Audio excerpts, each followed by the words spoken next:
ஒரு நம்பிக்கைய உடையாமல் வச்சு விடுவார். அந்த நம்பிக்கை இருக்கிற வரைக்கும் நீங்க தோல்வி இல்லை. இதுதான் சிவன். வில்வ இலை ஏன் சிவனுக்கு இவ்வளவு முக்கியம்? பல பேருக்கு அது ஒரு பழக்கம் மாதிரிதான். கோவிலுக்கு போனோம், பூ வாங்கினோம், வில்வ இலை வைத்தோம், கண்களை மூடினோம், வெளியே வந்தோம். இதுல சிவன் சந்தோஷப்பட்டாரா? நமக்கு புண்ணியம் சேர்ந்ததா? அன்னு யாரும் உள்ளுக்குள்ள கேட்க மாட்டாங்க.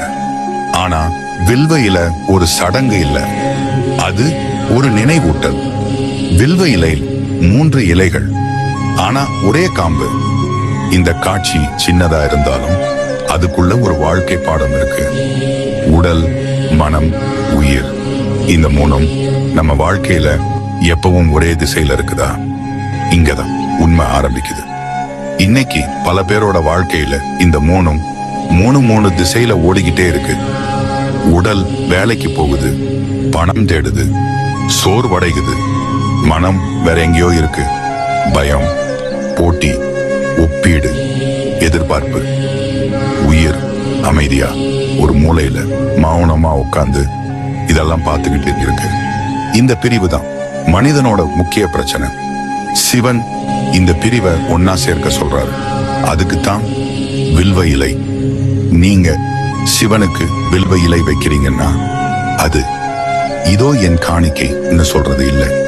அது நான் ஒன்னா இருக்க முயற்சி செய்றேன் என்று சொல்ற உறுதி. அதனாலதான் வில்வ இலை வைக்கும் முன்னாடி ஒரு கேள்வி உள்ளுக்குள்ள எழணும். நான் உண்மையா இருக்கிறேனா? இந்த கேள்வி ரொம்ப சாதாரணமா தோணும். ஆனா இதுக்கு நேர்மையா பதில் சொல்லணும்னா தைரியம் வேணும். ஏன்னா இன்னைக்கும் பல பேர் மற்றவங்களுக்கு பொய் சொல்லல, தங்களுக்கு தாங்களே பொய் சொல்லிக்கிட்டு இருக்கிறாங்க. நான் சரியாதான் இருக்கேன், எனக்கு எந்த பிரச்சனையும் இல்லை, எல்லாம் சரியா போகுது. இந்த வார்த்தைகள் பல பேரோட வாழ்க்கையில ஒரு கவசம் மாதிரி ஆயிடுச்சு. ஆனா உள்ளுக்குள்ள மனம் அழுது கொண்டிருக்கும். வில்வ இலை அந்த கவசத்தை மெதுவா கழற்ற சொல்றது. நான் யாருக்காவது ஏமாத்துறேனா? இந்த கேள்வி ரொம்ப வலிக்கிற கேள்வி.